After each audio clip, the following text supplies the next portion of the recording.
Good morning. Please be seated.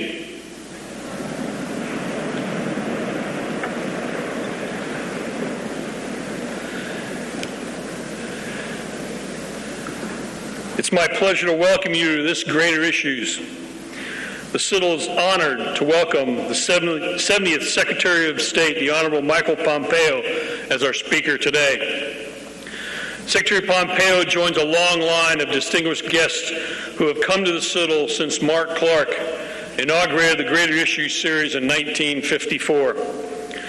We want to recognize the Mills B. Lane Memorial Foundation for its generous support of this series, which has enabled us to host past presidents, American foreign dignitaries, scholars, business executives, and military leaders. I offer a special greeting to Senator Tim Scott and staff members of our other South Carolina legislators. We also welcome Representative Chris Murphy, class of 1990. You each honor us with your presence. This is a particularly special Greater Issues address as it falls on the day America has set aside to honor its veterans, those who have served and led in the most challenging global environments. The Citadel's mission is educating principal leaders in all walks of life, and a hallmark of leadership is service to those you lead. Secretary Pompeo began his long history of service to the nation as a West Point cadet and a cavalry officer with the 7th Cavalry, 4th Infantry Division in West Germany during the Cold War. While he later served in Congress representing the great state of Kansas, as director of the Central Intelligence Agency, he has never forgotten what it means to serve under arms and lead young men and women sworn to protect our way of life. Those he served with have never forgotten his leadership either. Before I welcome Secretary Pompeo to the podium, I invite one of those he led to offer a few words. Mr. Eric Leafblad was a scout in the 7th Cavalry with Secretary Pompeo and served as his armored vehicle driver. It is fitting one who served in uniform with our speaker say a few words on this, our Americans Veterans Day. Mr. Leafblad, the floor is yours.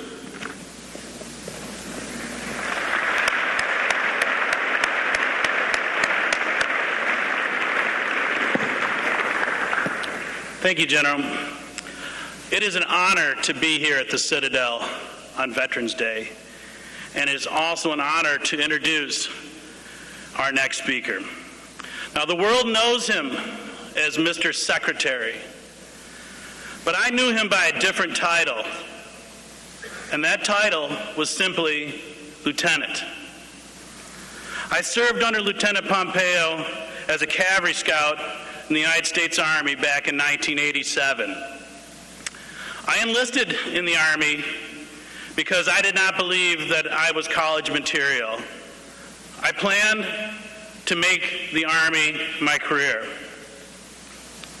I'll never forget when I found out what my assignment was going to be, and that I would be driving a Bradley cavalry fighting vehicle for our platoon leader, who was rumored to have graduated West Point first in his class. To say that I was a little bit nervous would be a complete understatement. But immediately when I met Lieutenant Pompeo, I knew I had nothing to worry about. I observed his leadership skill. I appreciated his sense of humor. I noted how he valued the men who served under him in his platoon, even me. He taught us in the platoon to expect excellence and to work to achieve excellence. He taught me it was cool to be smart. And he taught me the most valuable calling that a person could have is service to your country. The Army promises, the military promises a transformative experience for all who join. And that is exactly what I got, and that is due in large part to Lieutenant Pompeo.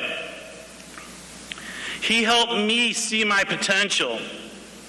So I began to aspire to new things, such as going to college. He encouraged me to pursue that dream, even though it meant leaving active duty military service. When I got straight A's after my first semester in college, I wrote Lieutenant Pompeo a letter. I sent him a copy of my transcripts. And, he wrote me back, and I saved this letter to this very day because it's so important to me. He told me that he wasn't surprised and encouraged me to continue to work hard.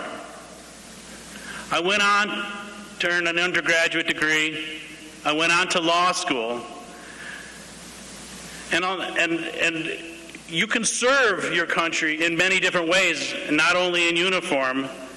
And I never forgot the lesson that Lieutenant Pompeo taught me about the importance of public service. And to that end, I have been a prosecutor for the Cook County State's Attorney's Office in Chicago for the last 24 years. I've held a lot of different jobs in my office. 11 of those years I was a homicide specialist in our gang crimes unit. My mission is to keep the city of Chicago safe. I now serve as director of training for my office.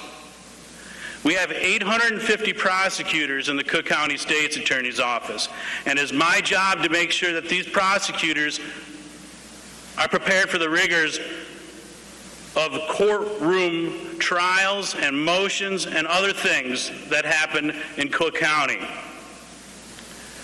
But in other words, I have the privilege of passing on the spirit of service that Lieutenant Mike Pompeo taught me to these prosecutors.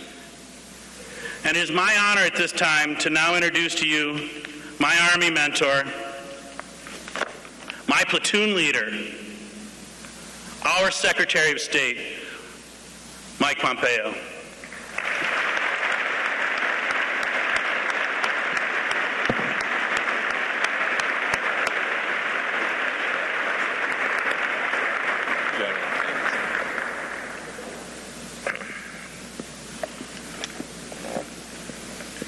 Well, good morning, everyone. Happy Veterans Day to all you veterans out there. Thank you to Eric for those kind words. It's very special to have one of my soldiers here with me on this amazing day where I've been invited to come speak to this great group of young people here at the Citadel. I invited Eric, Specialist Leafblad, as I once called him, to speak today because he sets an incredible example for all of us. He shows us that in our time in uniform, there is more value than even that moment. And you all sit here in uniform today. You'll know what I mean. It prepares us all for a lifetime of giving back to this amazing country. It helps us reach our potential as individuals and as citizens of the United States of America. And of course, what better day to be reminded of that than today? It's an honor to spend Veterans Day at one of America's great military colleges, a campus that believes deeply in fighting for American ideals, not protesting them. Imagine that. By the way, I hear your football team is still in the hunt for the conference title. Is that right?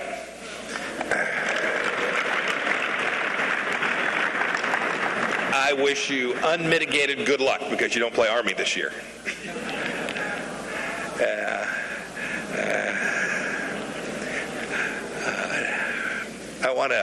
I want to thank the many future veterans that are here today, too. All of you who plan to pursue military service after graduating, I salute you. I understand branches will come out on Wednesday of this week. Good luck. I met some of you who chose Armor Branch. Hope you get it. I remember my time as a young West Point cadet a long time ago. Now, I can still recall, like you all today, the carefully pressed uniforms, the early morning drills, and just how eager I was at this time to get on the field for my country. I got my chance patrolling the Iron Curtain during the Cold War. Last week, I got back early on Saturday morning from Germany. I had the privilege of returning to where I once stood to mark the 30th anniversary of the fall of the Berlin Wall. Standing there on a chilly November day in Berlin, I felt proud to have played just a tiny part in that victory. I was humbled by the privilege of returning to this ground that I'd walked, that I'd patrolled when I was with Specialist Leafblad, returning as Secretary of State, and grateful to have chosen to get back into service in the United States of America. You should feel that too. You should feel proud, humbled, grateful to be a student at this distinguished institution. And just like Eric, all of you who serve will gain knowledge and skills that equip you for that lifetime of service. And that's what I want to spend today's time sharing with you. I want to tell you a few things I learned in the military that I still put into use every day as Secretary of State. So as you move through your time here at the Citadel, hopefully you will think about these things as well. First, for me, military service turned into the relentless pursuit of excellence. Excellence as a habit. It's what Specialist Leafblad referred to. You know by now that your success as a cadet isn't just about good grades. It's about maintaining discipline in everything that you do. It's about shining your shoes until you can see your reflection. You should check mine out this morning. It's about showing up on time, ready to go, even if after 3 hours you felt like you didn't get enough sleep. To an outsider, to someone who's not familiar with this place, you may seem out of step. But once you step in the field with your chin strap buckle, with your weapon in hand, the reason that you did that, the reason you dedicated yourself to this purpose will become very clear. The mission will hinge, whether that's in uniform or in civilian service, your mission will hinge on your capacity to focus and your capacity for personal self-discipline. And for many of you, this will be a matter of life and death for those around you. That's why there's no safe spaces here at your military school. Trust me, it may not seem that way now, but you will thank your drill sergeant later. I'm still thanking mine. My job every day requires me to maintain the habit of excellence. By the time I sit across, as I travel the world, by the time I sit across from a foreign leader, I've poured hours into parsing through the latest intelligence, preparing myself, preparing my team. I've learned everything I can from my State Department teammates. I want to know the leader's personality quirks, and I want to know the country's internal politics. I want nothing left to chance for that important meeting. And just like in military service, diplomacy requires a pursuit of excellence down to that last detail. I expect it of myself, and I expect it of every member of my team. That leads me to my second lesson. Military service taught me that you can only be as good as that team that's around you. A meeting with a foreign leader doesn't just happen. You don't just show up.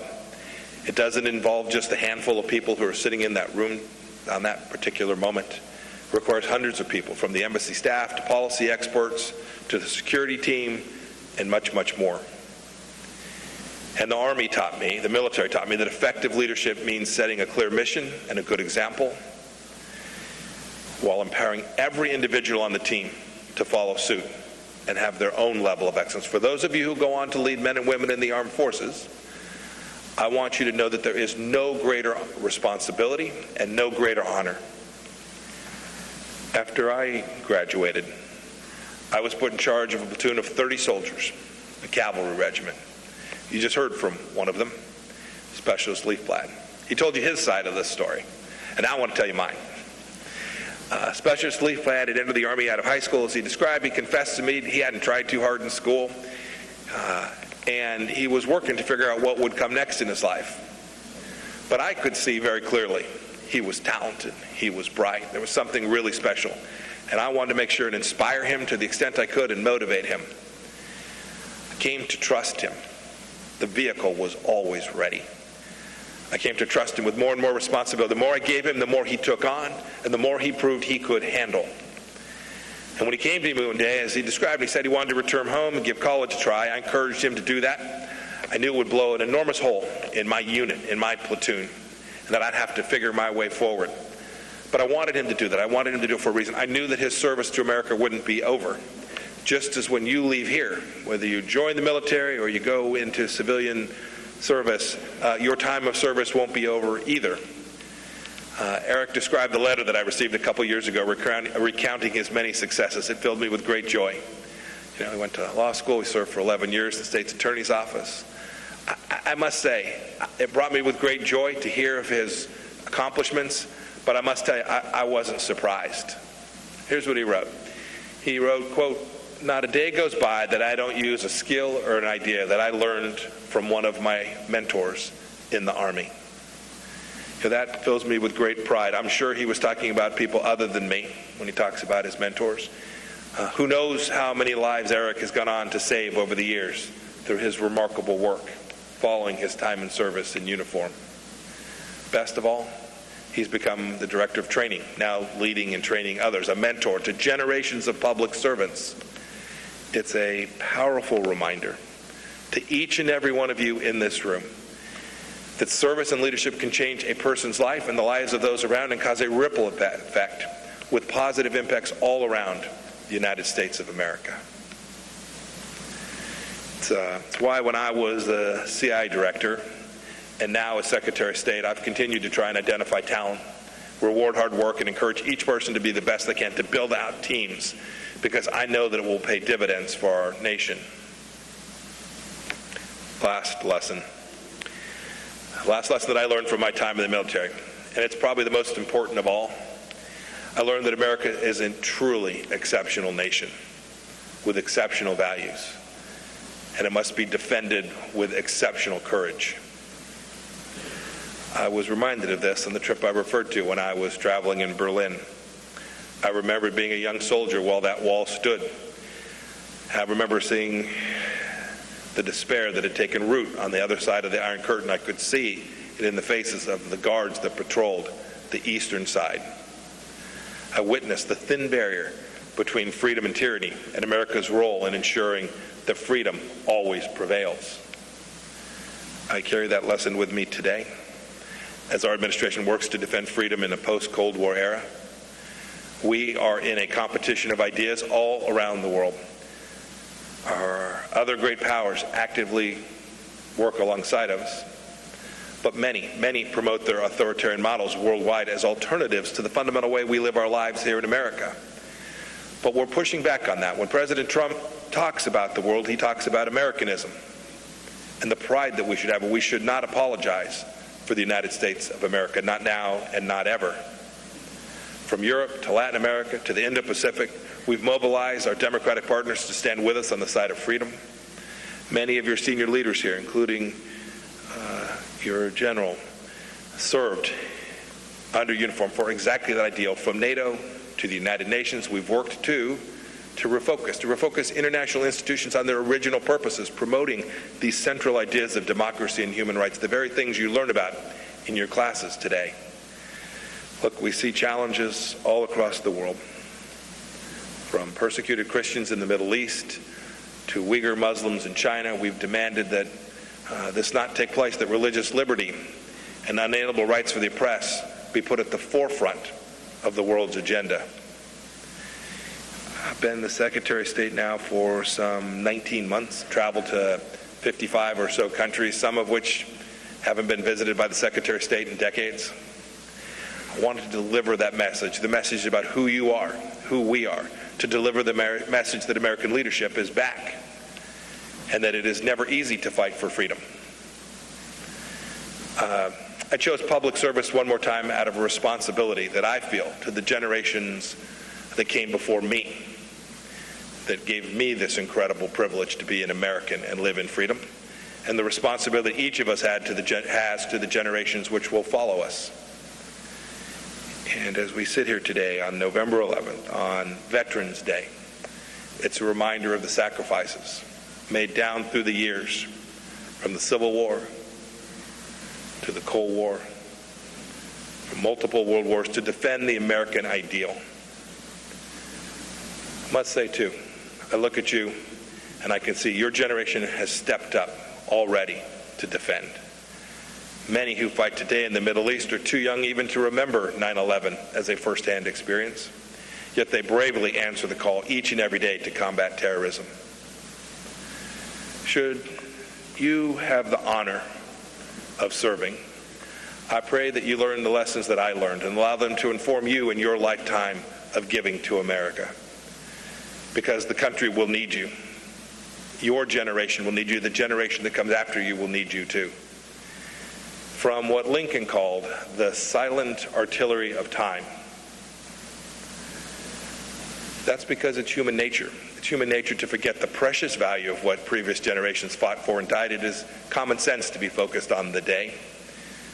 There's a natural gravity pulling us away from our founding towards false promises of progress. But you can't resist this by simply flying straight. You have to actively steer towards the founding, toward our original ideas of limited government, individual liberty, and of unalienable rights, the founding documents you all read about in your classwork. That requires courage and discipline, what you're learning here at this amazing institution. And it's what you have come to know about paying a price for freedom. I know you will all do this. I know you will all deliver. I look forward to taking some questions today. I want to wish everyone out there a happy Veterans Day. God bless you. God bless this amazing institution at the Citadel. And may God bless the United States of America. Thank you all so much.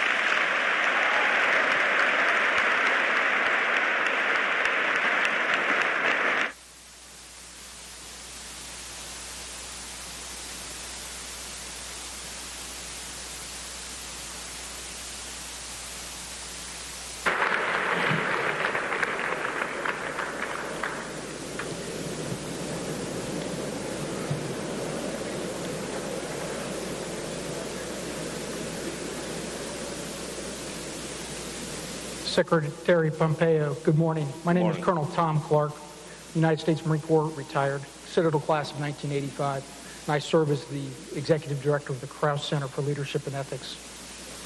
Sir, sitting before you is the future. These are the future leaders of our country. Based on historical trends, 35% of our graduates will join the military, like you and I did, to serve our nation.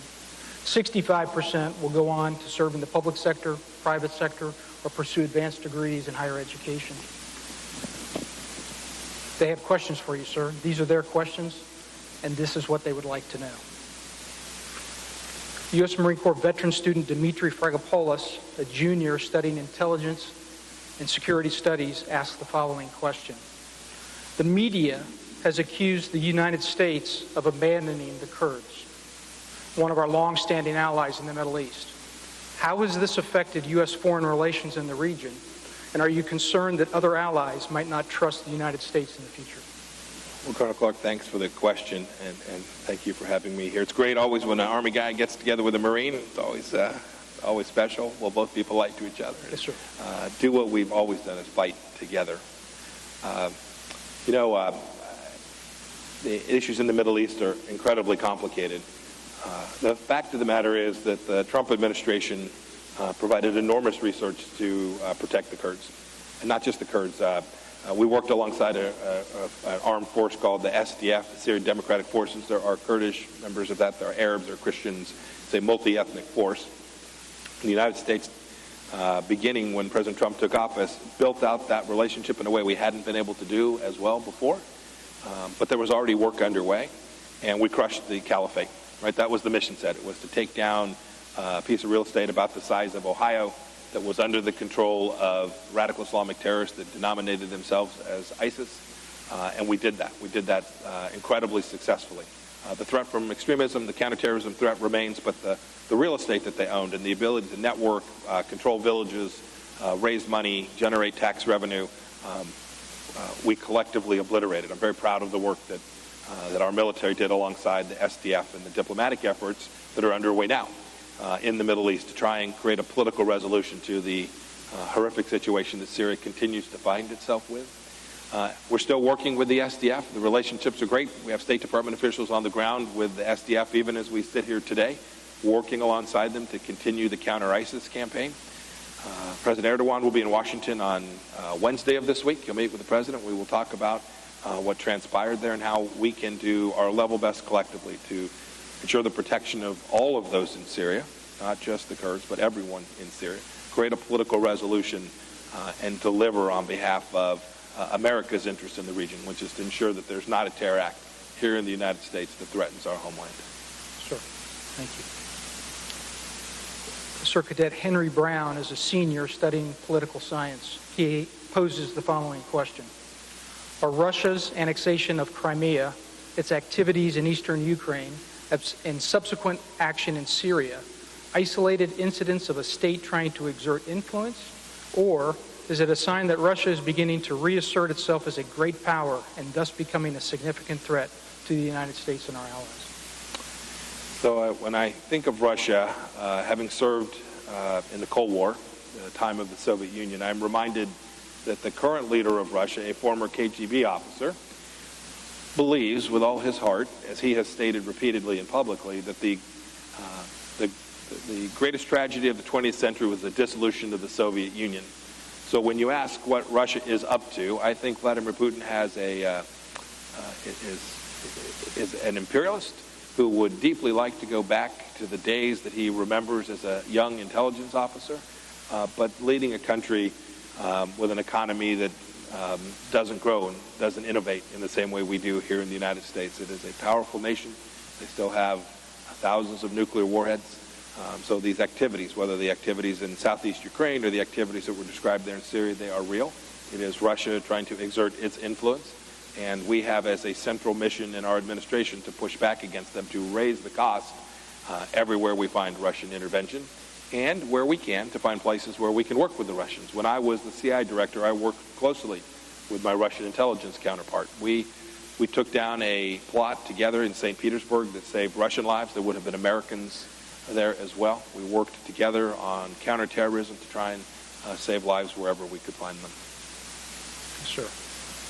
Sir, I think this will be our final question just due to our time.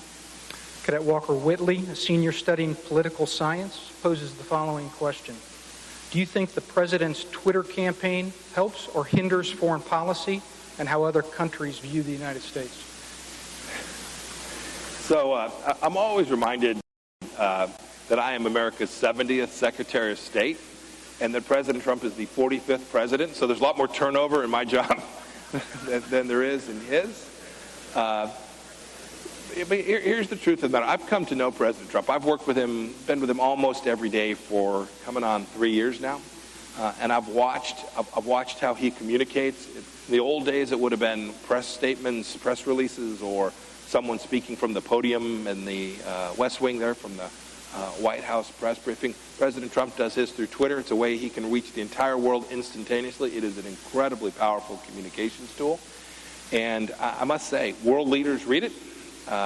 We will get responses from them very, very quickly. And it is the case that he can shape the information battle space very quickly. And I find that capacity to communicate in a way that is disintermediated, where there's nobody sitting between the president's directive, his mission set, and the end consumer of the information, I provide to be very powerful and very helpful in what it is we're trying to do. Well, thank you, sir. I appreciate the opportunity to share some questions of the students with you today. And we hope that you enjoy the remainder of your visit. Pleasure. Thank you for your service, Colonel Clark. Thank you, sir. I'd like to ask Cadet Snyder to the podium, please.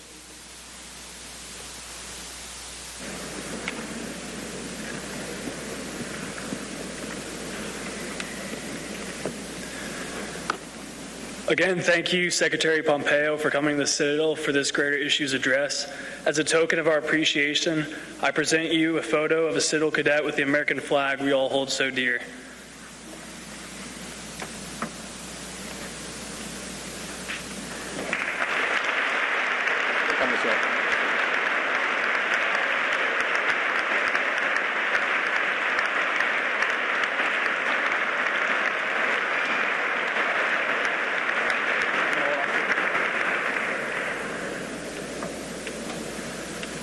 This concludes our program. Please join me in one more round of applause for Secretary Pompeo. We're